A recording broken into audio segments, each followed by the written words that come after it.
Welcome to another live stream, folks. This is Armchair Fantasy Football. Week 5 is here, and we are here to make sure you're well equipped ahead of the early afternoon slate of games today. Obviously, the London game already underway between Jacksonville and Buffalo. I'm a Josh Allen owner and a heavy one at bat, and I was a little worried until that last drive before the end of the half. It looks like he will be fine. Along with T-Law, good battle so far. We've got injury updates today. We've got roster updates, and then this is your show. I'm here to answer all of your last-minute fantasy football questions ahead of the majority of games to be played in Week 5. So comment those questions, and if you're pleased with the research and hard work being put into getting all of you fantasy football content every single week, please leave a like and subscribe as well to show your appreciation for that. Folks, I apologize for not being able to live stream yesterday. I got home, long day, I had a networking event for work, and I could hardly operate. My head hit the pillow, and I was like, oh my goodness, I've got this horrible headache. I don't know how on earth I'm going to be able to stream and look at a screen for a couple of hours. So I got my rest, and we are ready. So thank you all for your understanding on that. Plenty of water always helps too. So let's get into the injuries and other fantasy football related updates first, and then I will answer all of your questions. We'll start with Cooper Kupp. Cooper Kupp is back and ready to go against the Philadelphia Eagles. And not just that, he's expected to operate with no limitations against Philadelphia this week. Kupp demanded an unbelievable 32% target share during his Triple Crown season just a couple of years ago in 2021. Puka Nacua is on a ridiculous pace and leads the entire NFL in receptions and is up there in targets as well. Something is going to have to give. Obviously, we will see a decline in volume for Puka. It's just a matter of how much. I don't think he'll be completely phased out.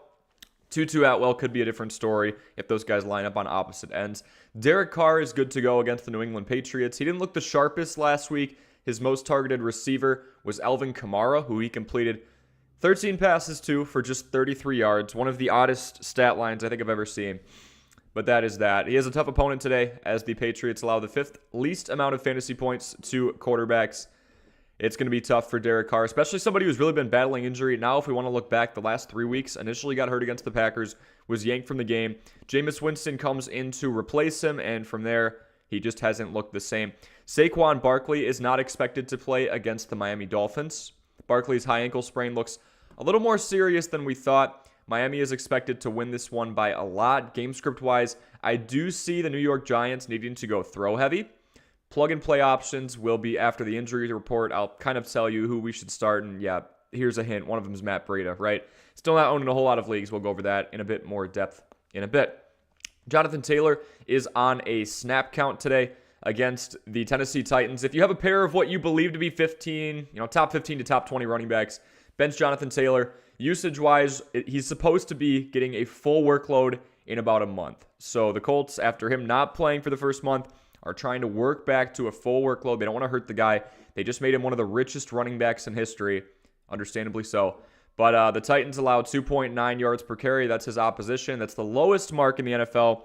So not only do we have a Jonathan Taylor that is limited, we have somebody who is going up against a stifling defense. I see Nathan's got a question there. Nathan, I'll get to your question in just a moment. Thanks for letting me know what the point format is in there. Just giving a few injury and roster updates. I'll do some plug and plays, and then we do questions. But pop those in, compile them, fill this chat with fantasy football related questions, as we are just an hour and a half away from the early afternoon slate. Super excited for Week 5, folks. Happy to help all of you here today. Jahmyr Gibbs doubtful against Carolina. A real bummer considering this game has every sign of being controlled by the Detroit Lions. The Lions are 9-point favorites in this one. Gibbs has pass catching upside for sure. We just haven't seen a whole lot of usage yet. And we can look back to Week 1. We can look back to last week where David Montgomery saw greater than 30 touches and all of the scores for Detroit. This obviously means you should be starting David Montgomery this week if you have him without hesitation, especially against the Panthers team allowing 4.7 yards per carry. And again, this has run heavy written all over it if the Lions can get up early and often. T. Higgins is out against the Arizona Cardinals. This elevates the status and value this week for Jamar Chase and Tyler Boyd. I'm not too excited on this one considering we are yet to get a complete game out of Joe Burrow, somebody who is still clearly looking very uncomfortable out there, hobbling all over the place. Arizona is bottom 10 in the NFL in pass yards allowed at 242 per game. Kyren Williams gets the green light against Philadelphia. And again, folks, as I'm going through these, if I pass something up and you're just joining in, just look at the ticker below. We've got all of them with a little brief statement included with the name and their status below, so keep an eye on that. Kyren Williams gets the green light against Philadelphia. Williams is off the injury report. He will play against the Eagles. He's averaging just under 19 touches per game. Plenty of volume. 6 total touchdowns as well. I'm curious to see how the return of Cooper Kupp impacts the run frequency of this team. They currently sit at 62% passing, 38% rushing. That's the 10th most pass-heavy offense in the NFL. And now they have Cooper Kupp. Curious to see that for sure. But Ronnie Rivers, that play was discussed earlier this week. Obviously, he is the backup for Kyren Williams. That's no longer needed. Philly only allows 3.3 yards per carry. That's the 5th lowest rate in the NFL. And Fletcher Cox, a member of that Eagles front seven, is listed as out today. So maybe they're a little more vulnerable against the run than usual. Ramondre Stevenson is expected to play against the New Orleans Saints. There were already talks of Ezekiel Elliott getting more touches heading into this week. Ramondre Stevenson has not been efficient. Now he's bruised up. Obviously, Zeke is not getting all of the touches with Stevenson ready to go. But the fact that Stevenson's status was even in question within 24 hours of kickoff today, it kind of tells me that Zeke, if he can get it going, is going to get the ball the majority of the time. Just an assumption there. Amon-Ra St. Brown, doubtful against the Carolina Panthers. It looks like St. Brown will not play, while Josh Reynolds' status is up in the air. And Jameson Williams is set to make his 2023 debut. Not the biggest Jameson Williams fan for the most part. I mean, he hasn't shown us anything yet. We got the gambling issues. He's out for a little bit. We're finally going to get to see him back on the football field. He just had one huge catch his rookie year when he came back halfway through the season, and that's about it. But with St. Brown, Gibbs, and possibly Josh Reynolds out, I mean, the opportunity is definitely there and at the disposal of Jameson Williams. Carolina has had a relatively stingy secondary, but they also just don't allow a lot of passing yards because some teams have gotten up on them and gone run heavy, which is exactly what happens in those situations, right? We always stress game script on here. And then plug and plays, then I got your question, Nathan. Matthew Stafford owned in 53% of leagues. He's facing off against that very Philadelphia Eagles team. He gets his number one option back in Cooper Kupp. That's obviously going to help. He's been QB1 across all standard PPR leagues without him. He did make things work with the 5th rounder in Puka Nacua. He's averaging over 300 yards per game, so the volume is there. But he does have 5 interceptions in 4 games. So again, we're kind of seeing that issue return from last year and that Stafford has a tough time protecting the ball. Philly gives up the 6th most amount of points to quarterbacks. They've had a relatively hard schedule so far. We'll see how the Rams, who have been surprisingly good, do against them. Matt Breida owned in just 27% of leagues. He's going up against the Miami Dolphins this week. Relatively involved in the passing game last week, in the first week without Saquon for sure. He had 5 receptions for 48 yards, 12.8 fantasy points. He was in for 73% of snaps, so he was the guy, as opposed to Gary Brightwell, who, if you're in a deeper league, you can go ahead and start Gary Brightwell as well, but it better be a 14, 16, 18 team league. It better be something crazy, because Breida got the majority of touches. You know, he wasn't the most efficient, but he was also involved in the passing game with Barkley out. Tyler Boyd owned in 52% of leagues, so a bit of a coin toss in terms of whether or not he's available in your league. He's facing off against the Arizona Cardinals defense. T. Higgins is out. The ceiling is limited due to Joe Burrow's injury for sure. I mean, there is no denying that. It's a really unfortunate situation.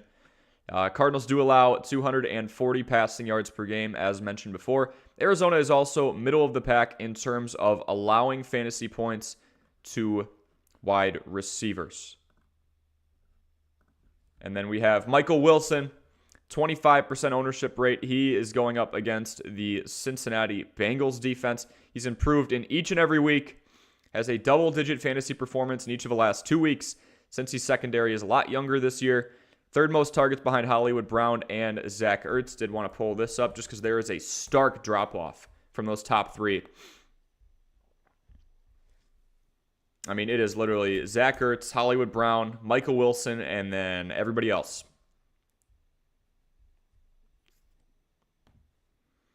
And really, it's a stark drop-off from these 2, but we've seen Wilson perform a lot as of late. When you can haul in 14 of your first 16 targets in a season, I think you're going to be in line for some more usage. Nearly leads the entire team in receiving yards. Has 2 of Joshua Dobbs' 4 passing touchdowns. And I will say, Joshua Dobbs has not been bad. He's not turning the ball over. Has 4 passing touchdowns. This is not a throw-heavy team. It's mainly relied on James Conner.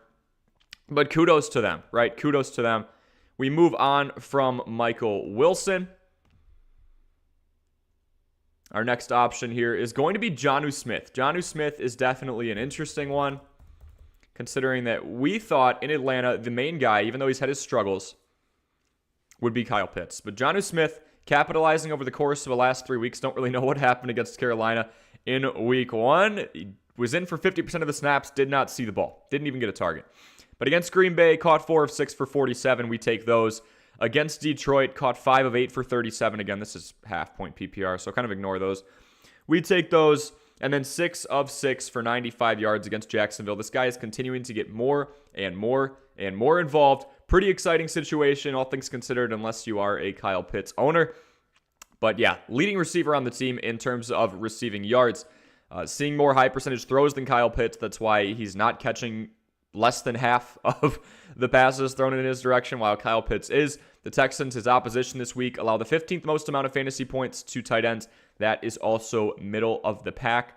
And then the Texans, that's my last one. We're going to stream this defense all day long against Atlanta's struggling offense. There's the Houston Texans. Love the opposition. We've seen relatively a lot of consistency here. I mean, against Indianapolis, it definitely wasn't pretty in week 2. They needed to rely on a forced fumble, allowed a decent amount of yards. This is a bend but don't break, right? They're coming off arguably their best performance, 2 in a row, really, against Jacksonville, who's struggling to get it going on offense, although they look good against Buffalo today, and Pittsburgh, who has looked atrocious. See how many firings there are on the offensive end pretty soon. But the sacks starting to be there, at least 1 forced fumble every single game, 3 picks in 4 games, and now they go up against an Atlanta offense that has honestly struggled to put any points on the board. If we look here, I mean, you've got a team that's scoring, it is early, 15.5 points per game. Not pretty by any means. Down there with the likes of Pittsburgh, New Orleans, who's been playing around with the QB situation, considering that Derek Carr has been bruised up. Going up against Green Bay, Carolina, Detroit, and Jacksonville. Tough oppositions for sure. But also, the Texans have had a serviceable defense, and Atlanta has just not looked good. So that's where we stand on there. All right, so first question of the day. Nathan pulled the question, but Tino says, good morning.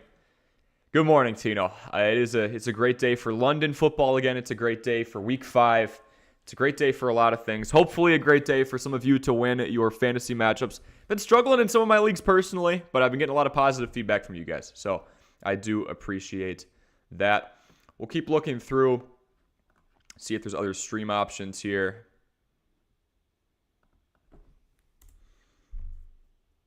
I mean, Braxton Berrios, there's not a whole lot of consistency, if we're being honest with ourselves. But it's been exciting early on.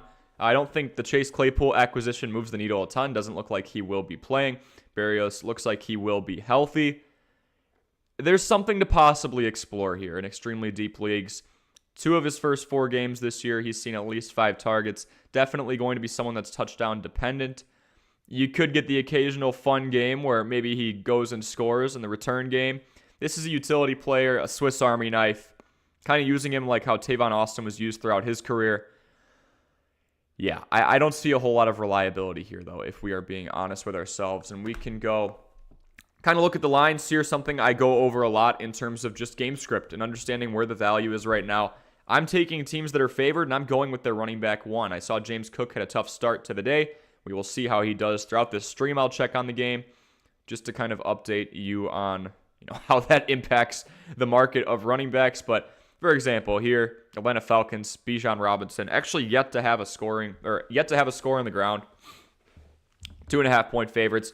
That's kind of a toss-up, especially when you look at the fact that the Falcons have struggled mightily on offense outside of that. Desmond Ridder has not looked great, and they are at home, so they're going to get that nudge of a point. That's a toss-up game. But here, oh my. I mean, we have a match made in heaven. When you look at the fact that the Panthers are bottom 12 in the entire league in terms of yards per carry allowed, you have the fact that Jahmyr Gibbs is doubtful right now, so that opens up even more opportunity for somebody who was already getting a lot of touches in David Montgomery. And then, yeah, you have the game script. I mean, if a team is favored by 9 and they're going to try and chew the clock as time runs down, maybe, just maybe, there's going to be a lot of opportunity for many members of the backfield there. Tennessee Titans against Indianapolis Colts. I mean, kind of the same story here. Titans are favored by 2.5. Not the biggest Derrick Henry fan. I do think he's taking a decent step back, all things considered. I mean, not much pass catching upside. about to be 30 this year. Yeah, I mean, you know the rest, right? Jonathan Taylor, it's going to be an interesting situation because when we look at him against Tennessee and we look at the amount of yards per carry allowed across the league, not only is Jonathan Taylor in line for a snap count, because again, he hasn't played the first month, and Colts went out and we're nice enough to us fantasy owners, but really everybody in general, by saying this guy is going to be worked in to a full role. He's not going to get it right away. But when we look here, his opposition in Tennessee is allowing 2.9 yards per carry. That is literally the lowest mark in the entire league. So not a ton of promise there. We go to the Giants and Dolphins. It's Matt Breida's day, but I don't really think it will be. Miami, this might be one of the largest spreads I've seen all year. 13-point favorites over the New York Giants. So what does that tell you? I mean, Devon Achane has been getting more snaps as of late, so there's a lot to like there. He's been way more efficient. He's top of the league right now in yards per carry at over 11 yards. Yes, it has only been really 2 games, but also the man's played half the season and he's running back 3. I will say on the other side of things, because of the opposition of the New York Giants, middle of the pack running defense, a team that can't hold on to the ball on offense, that is crazy. The running back 2 and 3 are both on the same team in Miami. Because of that, even if we have someone who's only in for maybe half of snaps, one, it could be a blowout, and that moves the needle because Raheem Mostert, now I guess the RB2 on that team, gets more opportunity. But 2, it's probably going to be a run-heavy scheme when you have a team that is favored by 2 touchdowns. And then, yeah, Matt Breida, I mean, middle of the pack. When we look at the Miami Dolphins, that's his opposition, 4.3 yards per carry. But game script-wise, this one could get screwed up very, very quickly. All things considered, because if Miami goes up by a couple of possessions, I really don't think that the Giants are going to run the ball a whole lot. All right, then we have the New Orleans Saints against the New England Patriots. Stingy matchup here. I mean, you have the Saints kind of struggling on offense with Derek Carr. You have Alvin Kamara back. You have a New England Patriots team that only has a defense right now. They're scoring less than 15 points per game. Bill O'Brien does not look like this genius offensive coordinator everyone wanted to paint him as after the first week. Mac Jones is not throwing the ball nearly as much. There's not as much conviction, ability to drive the ball down the field, whatever you really want to call it.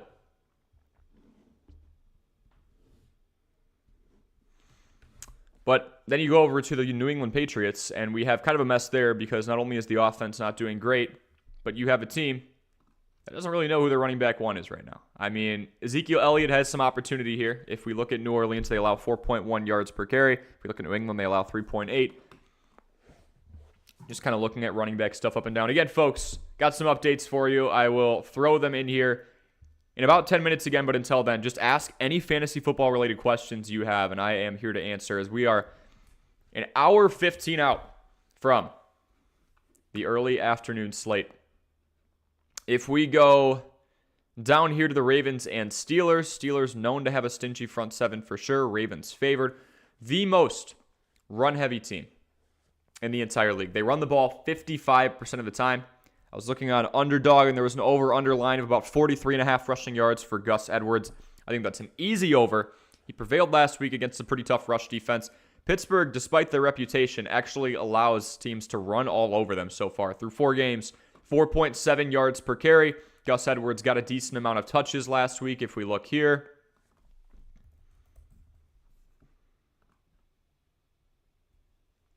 And he's getting the snaps too. I mean, anytime you have J.K. Dobbins go down, it's such a sad story. He could seriously end up retiring in the next year or two. But 17 touches for Gus Edwards. I think he's just a solid fantasy play in general. Cleveland has an extremely tough run defense led by Myles Garrett. And you could say the same thing on the other end with TJ Watt there.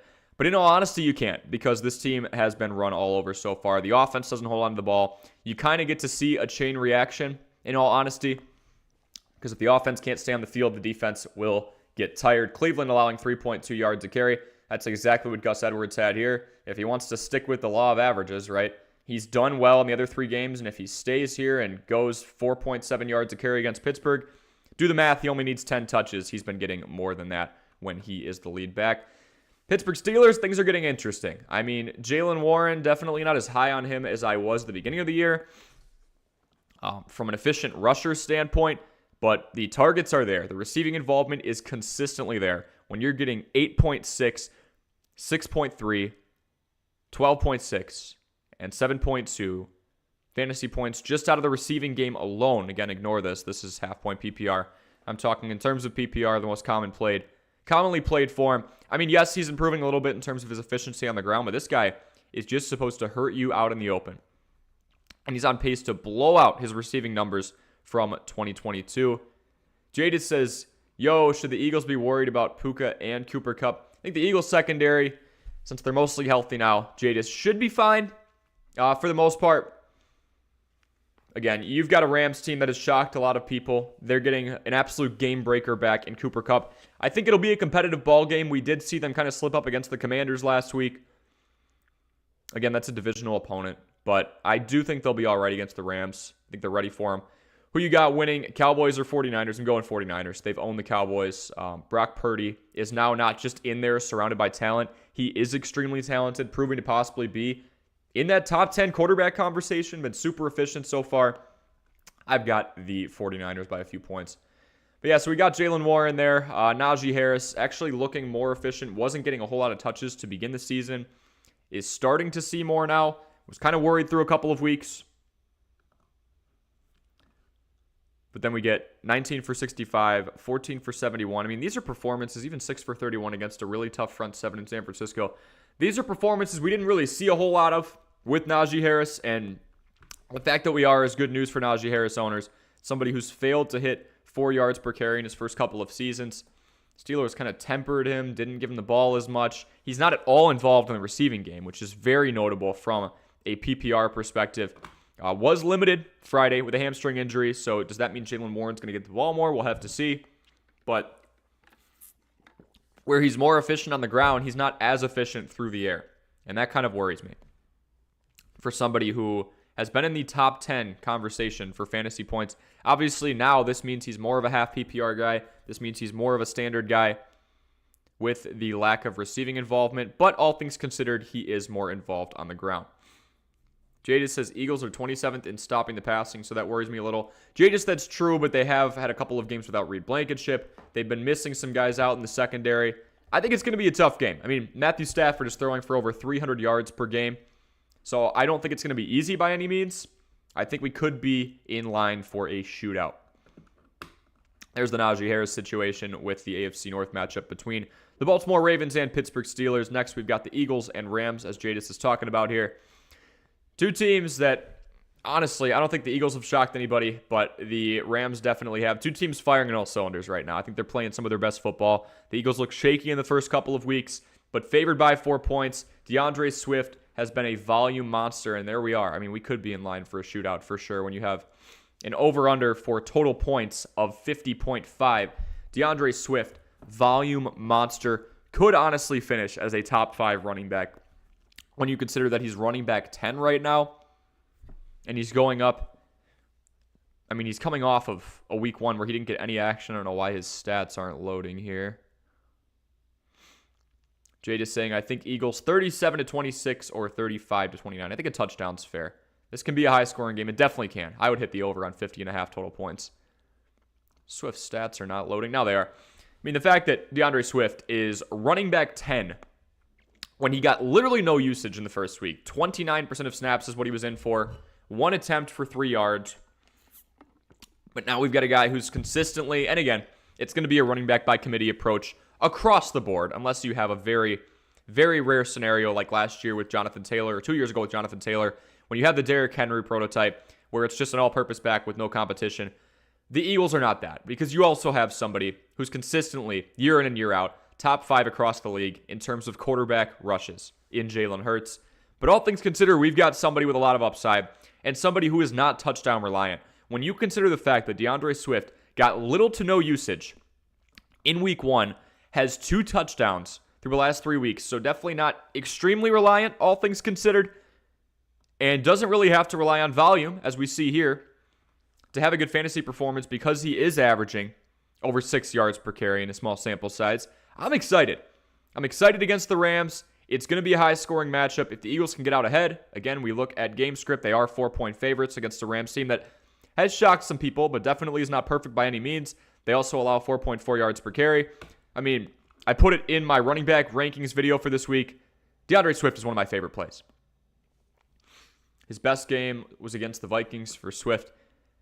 I mean, yeah, he tore the Vikings up. It was pretty crazy. From an efficiency standpoint, 16 for 130 is a little more impressive, but with the touchdown, fantasy-wise, yes, DeAndre Swift exploded against the Vikings, as he should. They're not the greatest defense. For the Rams, we do have Kyren Williams in. And again, folks, if you're just stopping in, feel free to ask any fantasy football-related questions you have. I'm just rolling through the running back situation right now because it's chaos. Jonathan Taylor's back. Kyren Williams dealing with an injury. Derrick Henry getting older as he missed a step. Well, then he goes out and explodes last week. I feel like this is a pretty important topic to cover. I'm just going down the line and doing that. Considering game script, considering their usage as of late, considering their efficiency, which is going up for Kyren Williams. But any questions you have will take priority. I will stop what I'm doing right now if you have any questions coming into your Week 5 matchups. Jada says, I think 14-3 going into the second half. Eagles up. That's bold. I mean, 3 points for that Rams offense that we just said is going up against an Eagles defense. Hasn't been great, but again, they've been bruised up in the secondary. They are missing Fletcher Cox this week. It'll be interesting, but I think it'll be a good game. All right, so Kyren Williams. Just want to cover because this is somebody who I was honestly calling overrated at the beginning. And I was like, he's got so much volume. He's so touchdown reliant. He needs 4 touchdowns through 2 games to really be much. I'm not too excited about 3.5 yards per carry. But we can even see efficiency-wise. At the end of the day, it's only about a half a yard. But he's improving. Did need 2 touchdowns to perform here. At the end of the day, I needed to just understand, and this is going to be one of my lessons learned probably by the end of the year. Volume is good. Volume is so good that sometimes it trumps efficiency. If you have somebody who 64 plus 11 is 75, who's getting 19 touches per game, is relatively involved in the passing game, especially in games where it looks like it's going to be against a tough defense. He's the check down guy. And this could all change with Cooper Kupp. I think you've got a safe bet. 100%. So, Kyren Williams, though, this week is going to probably have to be battling from behind against Philadelphia. He has a really tough matchup against a team that is allowing just 3.3 yards per carry, but they are missing Fletcher Cox. We go to the Bengals against the Cardinals.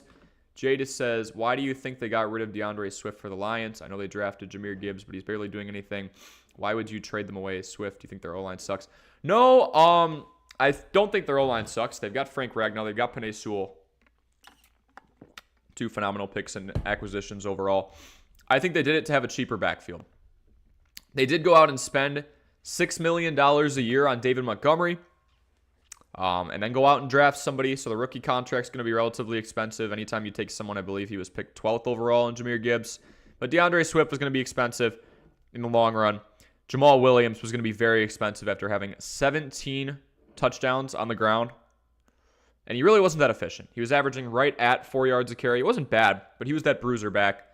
They saw him as replaceable, and so far they're proving he is replaceable in Detroit because David Montgomery is about in line for the same amount of touchdowns. So we'll see. I think Cooper and Puka have 100 apiece today. I think that's something we could see a lot.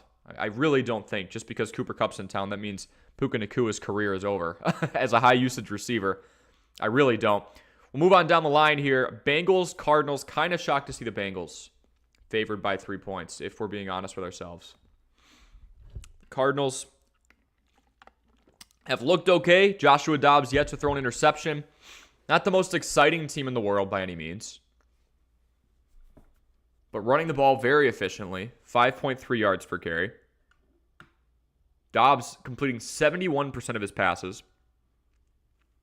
You've got some decent fantasy options here in Hollywood. High usage, down the field action with Michael Wilson. He should be getting more down the stretch. And Zach Ertz just quietly, very consistent. 6.8 yards per carry. It's been checked down heavy.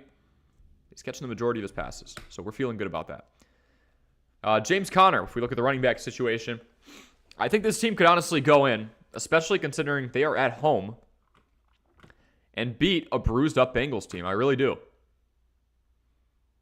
I definitely think it's possible. I think that line is Maybe not where it should be, but I'm not the one making them. James Conner's an efficient back. If we look at Cincy, they are one of the worst run defenses in the entire league. I mean, James Conner, honestly, again, look back at the running back rankings video in the next hour if you would like. Otherwise, hang out with me on this live stream. I mean, James Conner has been nothing short of phenomenal. 4 of the team's 8 big plays on the ground. 2 rushing touchdowns, over 5 yards per carry, averaging over 15 touches on the ground per game. He looks phenomenal. Jay just said, if the Bengals lose today, they're in a deep hole. Like, they're in trouble if they lose to the Cardinals.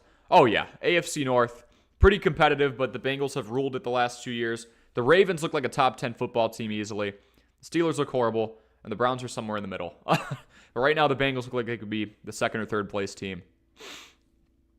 They don't look good at all. But James Conner, optimal situation. 5.1 yards a carry, going up against a team that has allowed some very good performances out of the backfield. Not too much volume competition. His largest volume competition would be Joshua Dobbs, who tucks it and runs 6 times a game. This is a phenomenal team. Considering the cards they've been dealt, I would say 1-3 with a pretty legitimate shot to beat this Bengals team is fine. I thought they were a great candidate to go 0-17. And for the Bengals, lots of pressure on Joe Mixon, right?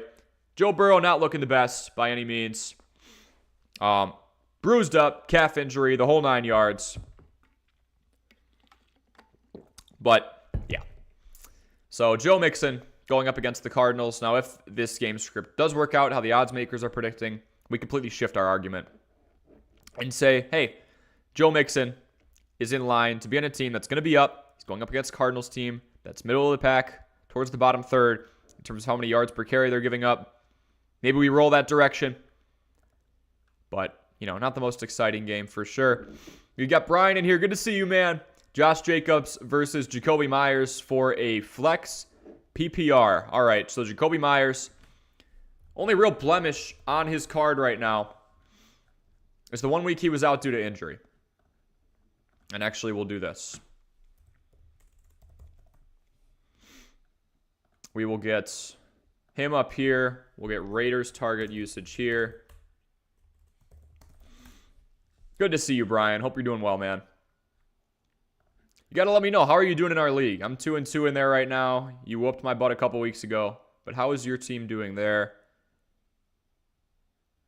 I got to watch it with some of you guys. You're in a league against me, so I got to make sure you're not asking for advice. I think I'm playing Edward Zhang this week, so I'll keep an eye out for his comments. But I'll be transparent with you, for sure. Josh Jacobs, tough here so far. Efficiency-wise, did pop off last week. I keep forgetting he's number 8. Little number change. Most efficient we've seen him. The pass catching upside is really the only reason he did well fantasy-wise. 17 for 58 is not something to be proud of. And this is somebody, again, who is outside of the top 50 in terms of yards before contact per attempt. In other words, in English, that offensive line is horrible. Okay? Josh Jacobs going up against the Packers this week. A team that has allowed teams to run pretty well against them, 4.5 yards per carry. Now, if we look at Jacoby Myers, so we have an inefficient runner who is pass catcher reliant. He needs to be involved in the receiving game to be feasible. Otherwise, he needs a touchdown. This isn't the worst backfall in the world. Josh Jacobs historically has been a pretty good receiving back. He'll get a few targets a game. Don't want an ad to go off randomly. 64 targets. I'll throw this on the screen. Sorry about that. 64 targets last year, so about 4 targets a game. Ironically enough, this man has never had a receiving touchdown. That is so odd to me. 178 receptions and no receiving touchdowns. Maybe that happens today or tomorrow because they're playing against the Packers on Monday night. But Brian, in short, we have a running back who's struggling with efficiency just because of a poor offensive line in front of him. And we have somebody who really needs to be involved pass catching wise. Touchdown reliancy is not good. But if he can get a few receptions, we're okay with that. Then we have Jacoby Myers. Not the best week last week. Usage was not an issue. In for 96% of snaps. Mac Jones was not throwing in his direction. Essentially, just not the best situation for him either. Looking for a rebound against the Green Bay secondary. Now, For the most part, Green Bay's been manning people up. And if Jair Alexander plays today, I would assume he's on his old teammate in Davante Adams, which should be a fun matchup. I can't miss this matchup with the best. So it looks like he's going to be playing.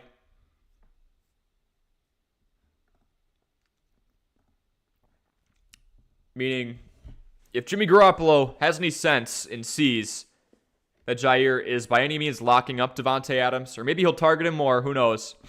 But if you got one of the best corners in the league on your main guy, I would assume you resort to Jakobi Meyers. This was not an I'm injured bad type of performance.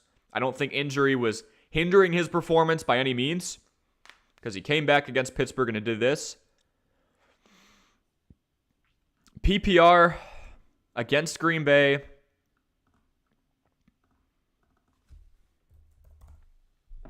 I mean, obviously Josh Jacobs is going to be getting more touches. He has looked better in the last 2 weeks. And he's getting a lot of targets. I think, Brian, the low-risk play here is Josh Jacobs. We have someone getting way more touches. Again, we need efficiency, and we need pass-catching upside. And he's really one of the reasons that Jakobi Meyers was not that involved last week against the Chargers. A pretty vulnerable secondary, too, might I add. And this is somebody who is consistently getting 15 to 20 touches per game. Actually, he's had 20 touches in all but one game, and that was the game against Buffalo, where he ran it 9 times for -2 yards. I think you have a much higher floor with somebody like Josh Jacobs as opposed to somebody on the same team who's kind of like the third option right now. Behind Adams, behind Jacobs, and who's still going to be going up against a pretty tough secondary in Green Bay in Jakobi Meyers. Historically, decent receiver. Didn't have a touchdown until a couple of years ago. Kind of odd. Not much usage outside of the 2021 year with New England. Averaging about 7 to 8 targets per game. I think we just need somebody who's touching the ball more here. And in flex plays, it's tough. I usually want to take the pass catcher, but I would classify Josh Jacobs as a pass catcher as well. He's got 18 receptions. Again, he's been healthy all 4 games. Still can't believe Josh Jacobs has never had a receiving touchdown. 18 receptions. 18 receptions here. He's missed 1 game, but Josh Jacobs gets more action on the ground, of course. So I think I'm going to go Josh Jacobs here, Brian. I know that was a long answer, but I hope that helped. Especially against the Green Bay team, where I would say their weakness right now is in the front 7. They're allowing 4.5 yards per carry. Jade is saying 0-17. Do you mean like 2-15, 3-14, 4-13, or 6-11? I mean, I would say right now the Cardinals are probably going to finish about 6-11. They look pretty dang good. Considering the cards they were dealt, considering a lot of people were quitting on them, myself included, before the season started. Jade is saying they have Mitch Trubisky, so he's starting today for the Steelers. So Kenny Pickett's out again. DeAndre Swift wearing number 0. He looks sharp, looks clean. Yeah, I think the new number changes, guys kind of going around, like Josh Jacobs being number 8, DeAndre Swift being number 0. Looks pretty dope. Anybody that wears the number 0, it's like sharp. They have that style. Yeah, you're into the 0. We've got, is Matthew Stafford healthy to play against the Eagles? Sports Spotlight's in here. Sports Spotlight. Drop any questions you've got here in the chat. Good to see you. Good to see you. I believe Stafford's good to go. He's actually one of my plug-and plays.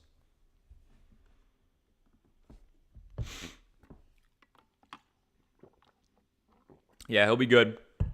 Stafford will be good. He'll have Puka. He'll have Cooper Kupp. He'll have Tutu Atwell. He'll have Tyler Higbee. He'll have Kyron Williams. He'll have the whole crew. And folks, I did this before a lot of you were on, so I'll just go over my updates again. It is also going across the ticker below. But we have Cooper Kupp is back against the Philadelphia Eagles. Expected to operate with no limits against the Eagles this week. Up Sports Spotlight, we got your question. That will take precedent. Start 2, Marquise Brown, Romeo Doubs, and Zay Flowers. All right. Zay's got a tough matchup. I mean, Pittsburgh hasn't looked great by any means. Neither has Zay Flowers since really the first week. Had a good week here. Not much down the field action. Just over 10 yards per reception from a usage perspective. Obviously, a lot of injuries. But Zay has been the guy. No touchdowns yet for him out of Lamar's 4 touchdown passes. And then going up against the Steelers today. A team that actually allows a lot of passing yards per game. And it's mostly because their offense can't stay on the field. Feeling okay about Zay. Ended up starting Kirk. There we go. There we go. Good stuff, Sports Spotlight. All right, Marquise Brown, Romeo Doubs, and Zay Flowers. Brown against the Bengals secondary. They've been all right. Right, middle of the pack, 207 passing yards per game allowed. Romeo Doubs against one of the worst secondaries in the league. But they've actually not looked too bad so far. Again, offense has kind of been able to hold on to the ball a little bit more there. 202 passing yards per game allowed. And Zay Flowers. Zay Flowers by far has the best matchup and is a wide receiver 1. Romeo Doubs, actually, from what they've done so far, doesn't have the worst matchup in the world, but doesn't have the best either. He's now the wide receiver 2 with Christian Watson being a full go. No limitations. Yeah, so we've got a secondary option and 2 primaries. And I kind of want to stack it up with that. You know, there's other factors, Sports Spotlight, but Romeo Doubs, from a passing yards per game perspective, is going up against arguably his toughest matchup. Christian Watson is back, so he's the secondary option. I mean, Christian Watson is literally a full go. He's not even on the injury report anymore. And even in limited time, he got the red zone target. He got the touchdown. Cleared to play with the hammy injury. So I think we're going against Doubs here. We're going to go with Marquise Brown. We're going to go with Zay Flowers, by far and away the number 1 target on this Ravens team against a Pittsburgh team that is allowing 255 passing yards per contest. And on top of that, we are going to go with, again, Marquise Brown on a team that's going to have to be pretty throw-heavy, I would say, against Cincy. So I think we go there. Angelo's in here. Good to see you, Angelo. Will Jonathan Taylor's return, decrease Anthony Richardson's upside? I don't think so. Because Jonathan Taylor, at least I say historically, has only been in the league a couple years. He's a pass catcher too. We've seen Anthony Richardson let the reins loose, throw it down the field a lot, and with accuracy, he looks like one of the more polished QBs out of this class. More than Bryce Young, which who would have thought, right? Number 1 pick and all. I don't think Jonathan Taylor's return decreases Anthony Richardson's upside. It is tough to tell because I think Richardson's going to be the most competent quarterback this team has had since Phillip Rivers. I don't know if that's high praise or not. Matt Ryan and Carson Wentz were really not it. You could see a lot of read option with Jonathan Taylor and Anthony Richardson. That could cancel out any bit of run-heavy schemes. But also, Angelo, if we're talking about limiting Anthony Richardson's upside, we're implying that we're working with a 100% full workload bearing Jonathan Taylor, and we're not going to get that for a few weeks. This team's going to have him split carries with Zach Moss to ease him back in. And I'm seeing through Underdog that Jonathan Taylor is not going to be a full go until about a month down the road. So we're maybe looking at that New Orleans matchup, the Carolina matchup, and by then, we don't have a Jonathan Taylor who's 100% until we're halfway through the season. So if you drafted him in the 3rd or 4th round, I am very sorry. But I don't think so. Angelo, I really don't. This team was a lot more run-heavy. I brought up the competency of quarterbacks before. A lot more run-heavy with Matt Ryan because he did horrible. Anthony Richardson right now, as a rookie, looks way better than Matt Ryan did in his final year in the NFL. Anthony Richardson looks a lot more efficient than Carson Wentz, who was turning the ball over a decent amount, and ultimately this team barely missed the playoffs with him. So, Angelo, I don't think we have a lot of a hindrance with Jonathan Taylor. Tough to project, but we've got somebody who's not going to be 100% until about week 8 or 9. Okay? Sports Spotlight says I'm going against Ridley, though, and Josh Allen isn't doing too good for me. I am also facing Calvin Ridley. It does look like Kirk has been the primary option. Oh, wow, this is a low-scoring game. It is 11-7 still. Anime's in the chat. Good to see you. What is going on? Okay, so Calvin Ridley's 6 for 90 now. Christian Kirk right behind him, 6 for 78, both with 7 targets. That's going to be a 1A, 1B situation, I think, all year long. ETN looks phenomenal, 4 for 48 in terms of receptions and yards. A lot of volume on the ground, 20 touches already. Easy 15-point game for him. Let's actually cut through and look at the London game right now.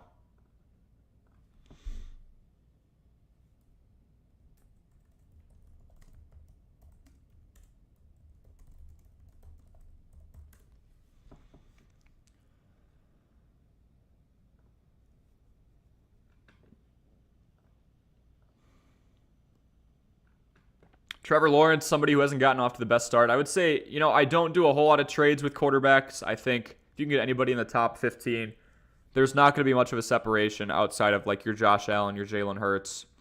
And as I say that, Josh Allen's had a pretty bad game. But, Trevor Lawrence is going to be around the same range as probably Anthony Richardson this year. There's going to be a lot of guys who you could replace him with. Justin Fields is up there now with upside after his last 2 games, albeit they were against poor defenses. I think there's a lot of guys between, 5th and like 17th or 18th. But lots of usage for Travis Etienne. Something that is very alarming is the fact that James Cook is not seeing the ball. And this team just isn't even running the ball. 28 pass attempts to 12 carries for a team that was favored in this game and somebody who has performed all year long, 5.3 yards per carry. He's looked great in pretty much every game. Not too efficient this last game, but was bailed by a touchdown. And now they've pretty much abandoned James Cook. I'd say he's a pretty good buy low candidate right now. I don't see a trend quite yet, but that's a little scary. Literally no intention to run the ball today.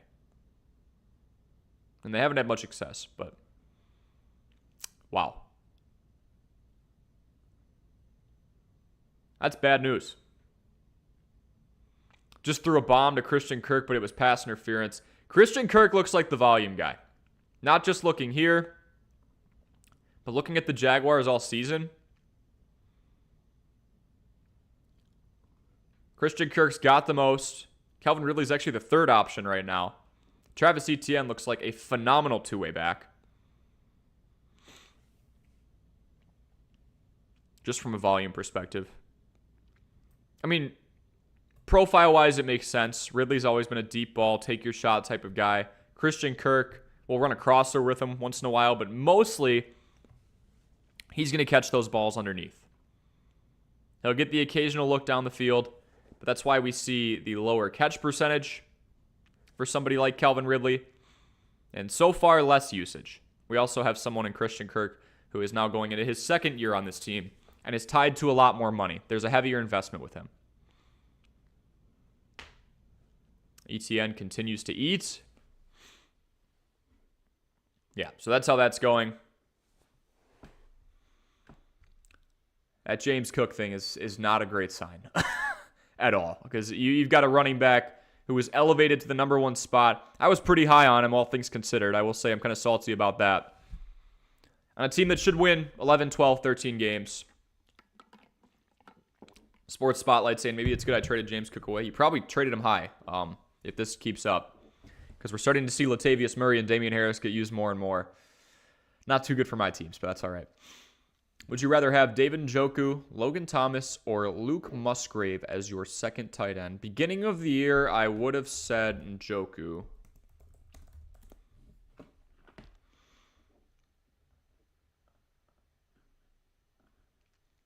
Logan Thomas surprisingly being pretty involved there as well. It's the 3rd option. No touchdowns yet. It's tough. This is such a thin market. With Deshaun Watson, that hurt pretty much everybody's pass catching numbers. With him being out, I should say.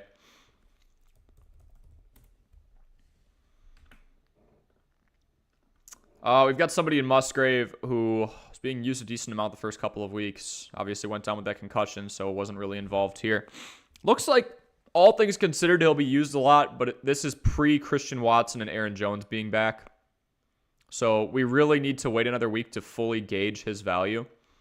Logan Thomas is just in a stacked house right now. The Commanders really don't know who their favorite target is.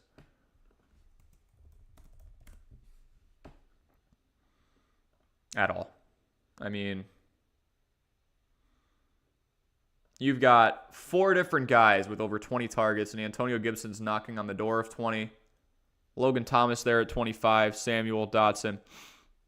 They are going to have to throw the ball a lot, and they have. It's nearly a 66-33 split because I think they're going to be working from behind a ton. They had a hot start. You got to look at the 2 teams they faced. The Cardinals before they really got their footing, and again, that's still not a great football team. They're just outdoing expectations. And Denver, who might be one of the worst teams in the entire league. Then they lose to Buffalo, Philadelphia, and the Bears. Kind of shocking there. This is a team that has to throw the ball a lot. Sam Howell has a lot of throwing volume. I think that's good news for Sam Howell owners. For receiver owners, I mean, I guess these are feasible options. It's such a spread out attack. Logan Thomas is right up there. And because they're so pass heavy, I think the fact that you already have 4 guys with over 20 targets is okay. Travis Etienne touchdown. Okay. So we're seeing more usage from him. So if we're looking at everything here, lots of variables. With the Luke Musgrave situation, Aaron Jones and Christian Watson are back. He is coming off a concussion, but he saw a decent amount of usage. He also has to compete with Romeo Doubs and Jaden Reed, who have looked good so far. David Njoku, not in the best passing offense. It's going to have to be more of one with Nick Chubb down. Logan Thomas, a prominent target in a very pass-heavy offense. I'm going to go Logan Thomas, David Njoku, and because of all those factors with Aaron Jones and Christian Watson coming back, and Jordan Love's still kind of figuring his footing out. He's averaging, or he has one of the worst completion percentages in the league. Maybe he finds some better results with Luke Musgrave, with tight ends not running the longest routes. Don't really know there. I'll go Luke Musgrave third. So Logan Thomas, David Njoku, Luke Musgrave. Logan Thomas, I would say, is my backup tight end at the moment out of those options. Would definitely go that direction. All right, folks, keep popping those fantasy questions in. I'm going to run through the updates again. Cooper Kupp is back against Philadelphia, back and expected to operate with no limitations. Kupp demanded an unbelievable 32% target share last year. Nakua on that ridiculous pace. We know all of that. We will see a decline in volume. I don't think it's a deal breaker, but he is going to be the secondary option, I would assume. Maybe they end up being a 1A, 1B scenario. No problem, Angelo. Glad I could help out. Derek Carr is good to go against New England. And Angelo, any other questions you've got, and to anybody here, any other questions you've got fantasy football related, pop them in here. Just giving you folks your updates here. I do them about once an hour. Derek Carr is good to go against New England. Did not look the sharpest by any means last week. He really hasn't looked good since he went down against the Packers a couple of weeks ago. Tough opponent today. Patriots allow the 5th least amount of fantasy points to quarterbacks. And we'll go over his replacement option in a moment. Saquon Barkley not expected to play against Miami. High ankle sprain looks to be nagging a little more than we thought. Miami is expected to win this one by a bit. Plug and play options, again, will come after the injury report because I've got one behind him as well.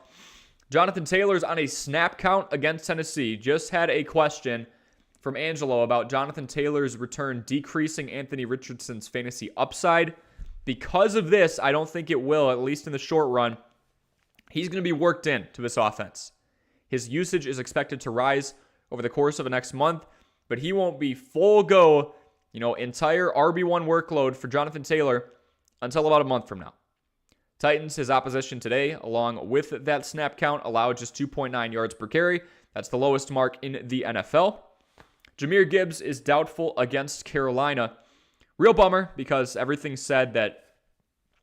on paper points towards Detroit really going run heavy in this game. The Lions are 9-point favorites. Gibbs has his pass catching upside. Not much usage overall yet. Obviously means you should be starting David Montgomery without hesitation.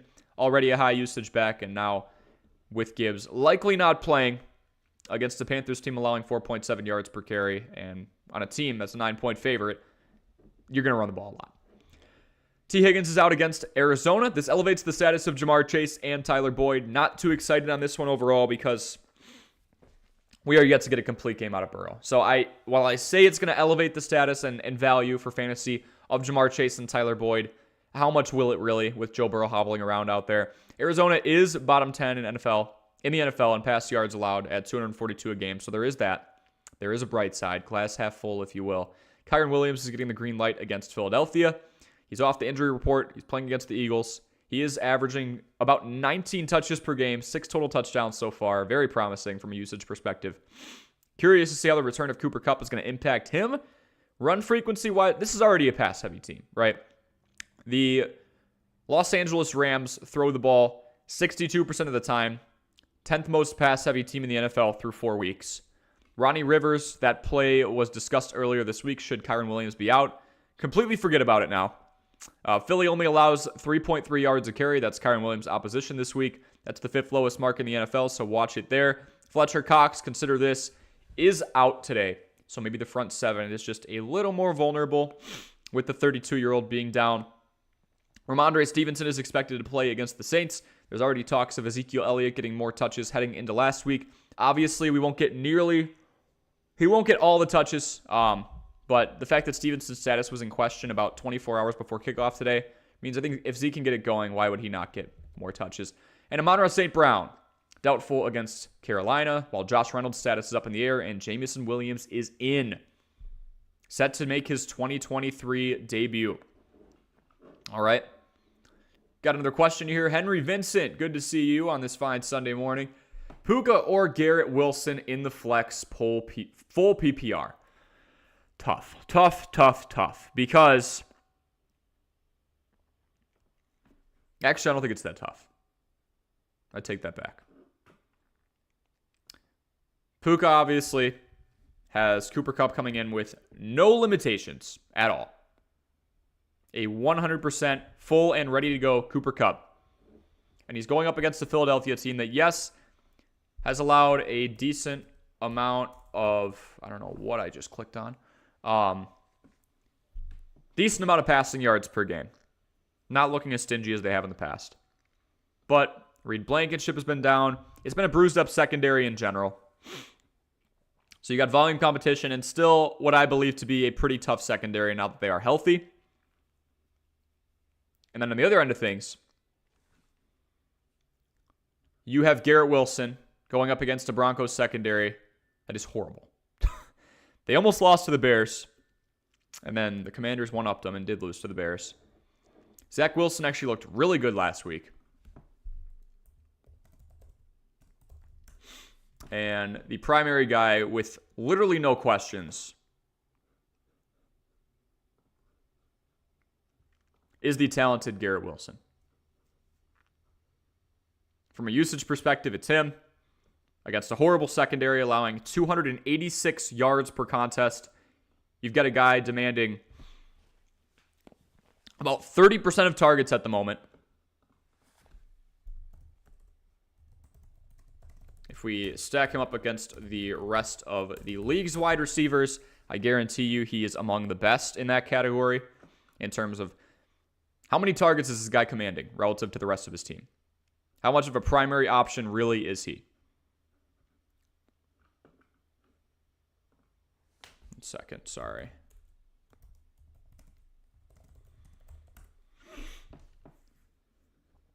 There it is. Okay. There's Garrett Wilson in third at 32.7%. So to answer your question in full, Henry, we have somebody who is getting used at one of the highest rates of any wide receiver on their respective teams. We have Zach Wilson riding a high. I never thought I'd say that, to be honest. He really didn't look good the first year and a half. But he's also going up against one of the worst, and I mean worst, secondaries in the entire league in the Denver Broncos. Weak opposition, one of the highest usage points in the entire league, going up against somebody in Puka Nacua who has been nothing short of phenomenal. I will not discount that. Over 500 yards of receiving through the first 4 weeks. But you've got another guy who is a usage monster the first couple of weeks or the first couple of years that he was in and healthy. for the Rams, and especially we can go back and look at 2021 back, right? We've got somebody who led the entire league in team target percentage in Cooper Kupp, who's going to take up a lot of touches. I don't think Puka's dead in the water, but I think this guy, especially against Denver's secondary, is in a better spot than Puka right now. All right, so that's where I go with. Hope that helped, Henry. Angelo says, through the first 4 weeks, I have the second most points in one of my leagues, but I'm 1-3. I felt that. I'm also in that spot, 1-3, and I think I have the second most out of 12 or something, and have allowed the most points. I've faced against the most points in my league. Angelo, we are one and the same. No problem, Henry. Hope that helped. Not sure what to do at this point. Any insider advice? Should I try to make trades or stay put and weather it out? I mean, Angelo, read what you just said, right? You have the second most amount of points in your league, but you're 1-3. You face the most points in your league. Your personnel is phenomenal. Your fantasy talent is phenomenal. I am 1-3 in that league that I'm talking about right now, and I'm in 6 leagues. So again, I guess you're going to have a little bit of every scenario. I've allowed the most points. I'm 1-3. I've scored the second most. If you're scoring the second most amount of points, I don't think there's much sense in trying to move the needle and take a risk of losing some of your current talent. Right? 8 times out of 10, you should be 2-2, 3-1, or even 4-0 with the second most points in your league. I would weather it out. I know it seems very stupid. It seems like the world's against you. It seems like any bit of luck that could go your way steers 180. I'm feeling the same way. If you've got a team that's outperforming, I would assume to be 90+% of your league, if it's a 10-person league or a 12-person league or even 8, right? About 90% of your league, you're outperforming them. I don't see any sense in making moves right now. Unless you've got a certain injury, if you're involved in the Jonathan Taylor scenario at all, if a roster spot changes, like with the Jonathan Taylor scenario, I don't see any sense in changing stuff. It sucks, but at the end of the day, you have the second most amount of points in your league for a reason, okay? You picked a good team. Maybe you've swung some good trades. Your personnel is doing its job.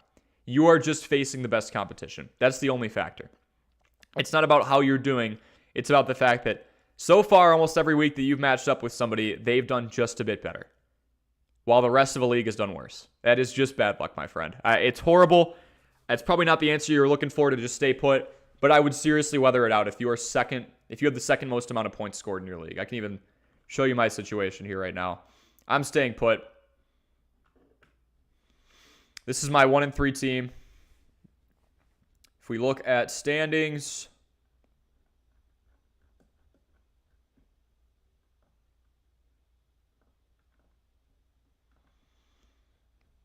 if I'm able to do it in browser, let's see.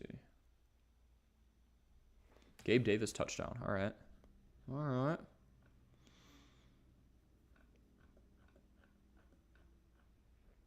Maybe I'm not able to.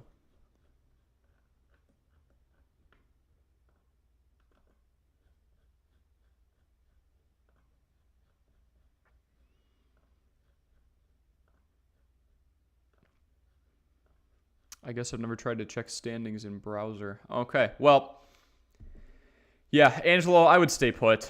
I know it's frustrating, but you've got a team that's outscoring 90% of your league. You're doing something right. Just stick with it. If you start to see a dip in points scored, or if it gets to the point where you're 1-5 and it's still happening, all of a sudden it's not a rut and maybe it seems like you're cursed. Maybe we make a move or two and try and get some more guaranteed talent and trade away the depth. You know, when you get to be 1-5, 1-6, 2-6, that's at the point where you're starting to see your magic number, right? You're a few weeks away from the playoffs, and you need to basically run the table. That's where you go and make a splash. You throw your depth out, and you go and get some elite talent. You need some guaranteed 20-point-per-game scorers, and there aren't many out there. But Angelo, sit put. Unless things change, sit put. It should turn around for you. Second most points scored in your league. That is just horrible luck. I hate to say it, but it is. All right, folks. Any other questions you got? Keep going. Keep going.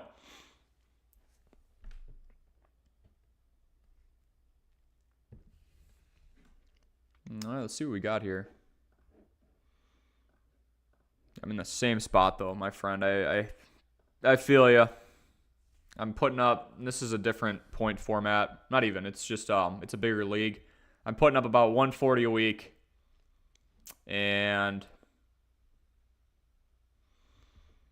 we're 1-3. I seem to be going against the highest scorer pretty much every week. We'll see if that reigns true here. Projected 138, my opponent, who is also 1-3. I would beat him, I'd beat him, I'd beat him. I would not beat him.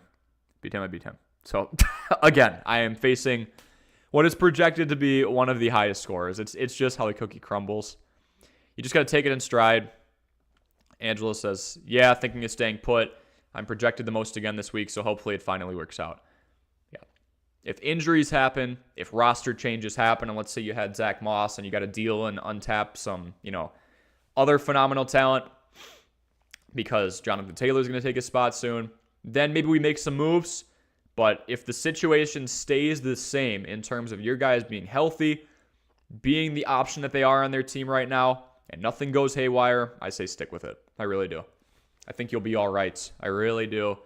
Just ride it out, my friend. Stay strong. All right.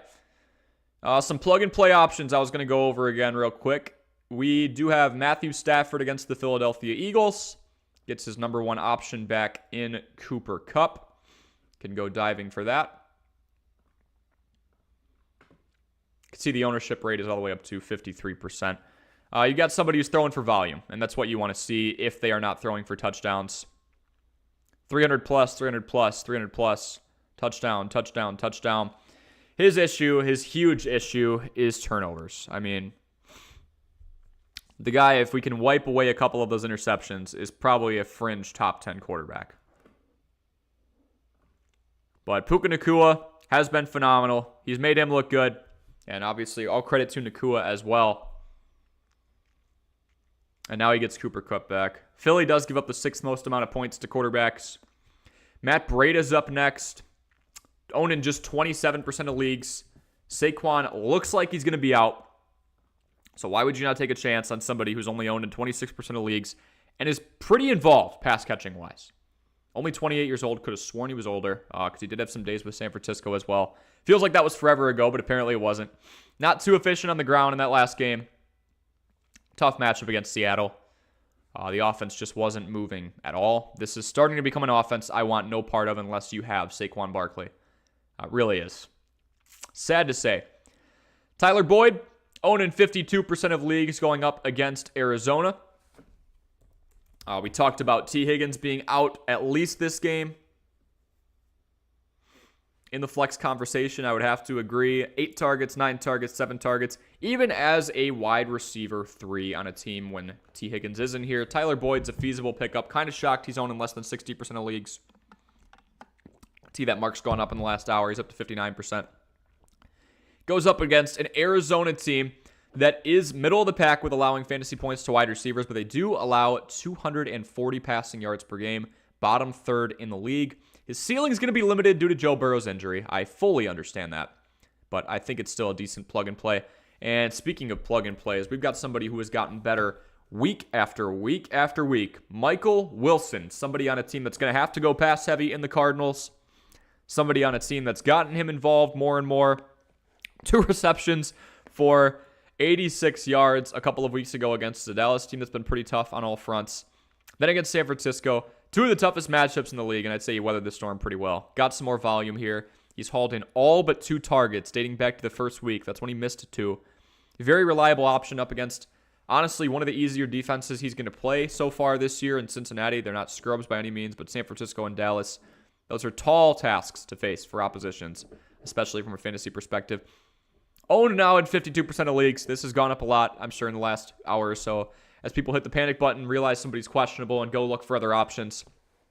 Michael Wilson, go and get him if you don't have him already. Seriously, we've got someone on a team that, again, is the underdog, 3-point underdog against Cincy. Should warrant a throw-heavy scheme. And next, we've got someone who is flying very under the radar. I think if he has one more good week, he's going to pop off, and you won't be able to get him. Owned in 23% of leagues here on Sleeper. I believe 9% on ESPN, depending on what you use. Jonnu Smith. Who would have thought that not only would Kyle Pitts, once again, just not get used, but there'd be another tight end on his team getting used more than him. Jonnu Smith catching almost all of his targets. High catch percentage. More high percentage throws. Kyle Pitts is not seeing a whole lot of catchable balls right now. He has one of the lowest catchable ball rates in terms of balls thrown in his direction in the entire league. Not touchdown reliant at all is Jonnu Smith. Tight end 11 right now. And in a market where it is extremely tough to find somebody who will consistently get you 8, 9, 10 points, I'd go get him. I definitely would. He seems to be the safe haven for Desmond Ridder, who's struggled a lot so far. Yeah, I mean, 8.7, 8.7, 15.5 from a PPR perspective. I'm very okay with Jonnu Smith. All right. Edward Zhang. Edward, I'm playing you in a league, but I'll answer the questions anyway if this is referring to the league I'm playing you in. What is up, man? Good morning. Good to see you. Full PPR, choose 2. Breece Hall, Garrett Wilson, Chris Olave, and Jacoby Myers. I'll answer the question, then I'll look and see if this is the league I'm playing you in because I'm kind of curious. Choosing 2, Breece is supposed to get way more usage now. We saw a report of that. Very good news. Going up against a Denver team that is literally horrible on defense. I think Vance Joseph's days are numbered. Set for full workload. It's what we've wanted to see all year long, man. For somebody who's averaging over 6 yards a carry and was not getting a whole lot of touches against Dallas, against New England, against Kansas City, and was still relatively involved in the pass-catching game considering he hasn't even been in for 50% of snaps yet, I'm excited to see Breece Hall in for a full workload, especially against Denver. Garrett Wilson against Denver might even be better because if we're talking full PPR here, we've got the main option. We've got somebody with one of the best team target share percentages in the entire league. He's in 3rd place in Garrett Wilson. All right, so I'm good with that. All right, there that is. 3rd best in the entire league behind A.J. Brown and Devontae Adams. Going up against Denver, who is allowing 285 passing yards per game. Chris Olave and Jacoby Myers. Jacoby going up against the Packers. Chris Olave facing off against a pretty tough Patriots defense, and Derek Carr is still bruised up. Yes, he's playing, but he definitely is not 100%. I'm going to ditch Olave here.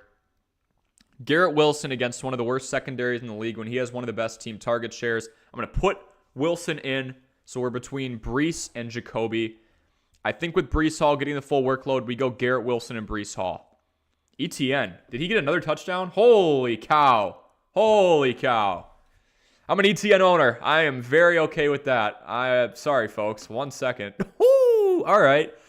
All right, Travis. All right, there we go. So, yeah, I think we go Garrett Wilson and Breece Hall. I'm not the biggest fan of in-team stacks. I oddly enough trust the Jets offense. When you've got someone with high usage and you have somebody with 6 yards per carry in Breece Hall, who is finally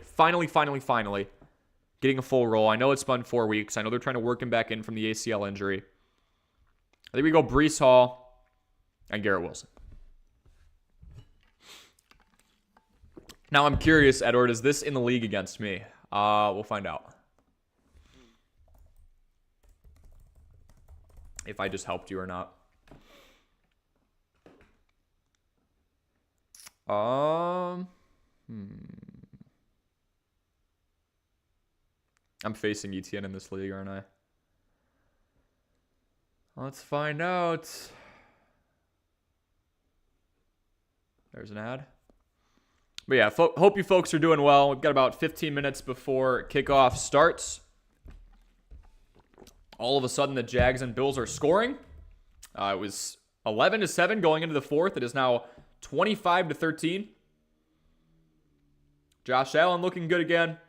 James Cook looking like he might have one of the worst games of his career. And Travis Etienne having the performance of a lifetime. Dead last in that league. I'm sorry, man. And you're not asking. Okay, you're not asking about the matchup against me. Oh, wait a minute. Yes, you are. Oh, there's Breece. No Wilson, no Olave. Okay, I thought Thought you were sneaking one by me, but that's looking rough for James Cook, to say the very least. Oh, they've got Hardy in there making catches now, so they've just phased James Cook out of the game. Interesting. James Cook is not cooking. That's right. That's right, Anime. He is not cooking at all. Definitely not for me. But yeah, promising sign here. I know you guys can't see it, but right below my face. No pitch count anymore for...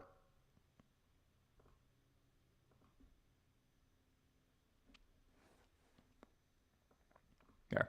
No pitch count anymore for Breece Hall, for somebody who's been super efficient and is going up against one of the worst defenses in the entire league. So pretty excited about that. This is someone who just went bananas last year. Did see limited playing time in the first couple of weeks. Then they filed him in. Week 4 happened, and boom. We got a flash in the pan of what could be one of the best running backs in this entire league. But we need him to stay healthy. And we need full usage. Holy moly, Gabe Davis. What is going on with Gabe Davis? Gabe Davis is bait, man. He does not get a lot of... Now he does get a lot of targets. Okay, he's got 8 today. 6 for 100. That's about the second or third week in a row we've seen Gabe Davis produce. Maybe we start to turn the book on him. I don't know quite yet. Yeah, these two teams are just throwing haymakers at each other right now. Jeez. Okay.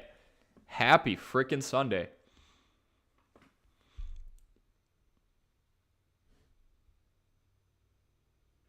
And Allen's in for a touchdown. I mean, this is nuts. 11-7? And now it's what? So we've seen 14. We've seen 27 points in this quarter alone. I'm facing ETN. Dear goodness. Yeah, you're going to beat me in this one, Edward. I almost guarantee it. With how James Cook's playing right now. Christian Kirk's been all right. My kicker's been all right. These are not optimal plays here. I've got a triple stack with the Ravens.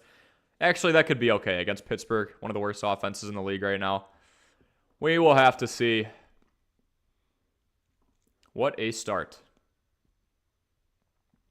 But yeah, Breece Hall against this team. I really think it's weird that Denver's favored by 2.5. I know they're at home, but their defense has looked horrible, and they're coming off a week where they almost lost to the Bears.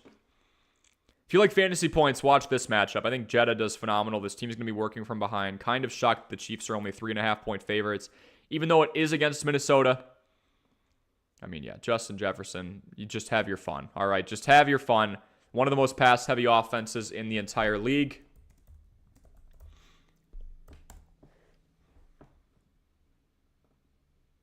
The most pass-heavy offense in the entire league. Minnesota throws the ball 70% of the time. Jefferson's got one of the best team shares in the entire league. He's sitting pretty there at number 6. Leads the league in receiving yards. One of his best yards per reception marks. You can see 16 air yards per reception. I'm excited. I am excited on this one.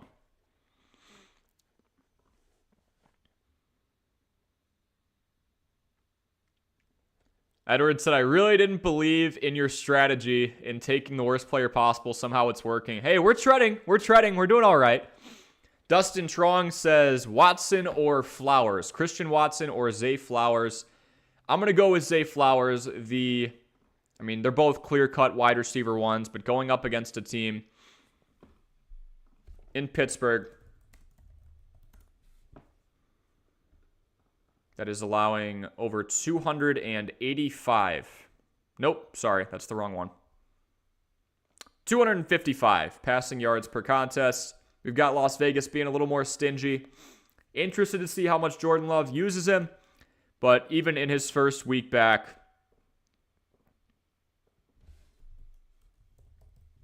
he looks good, for sure.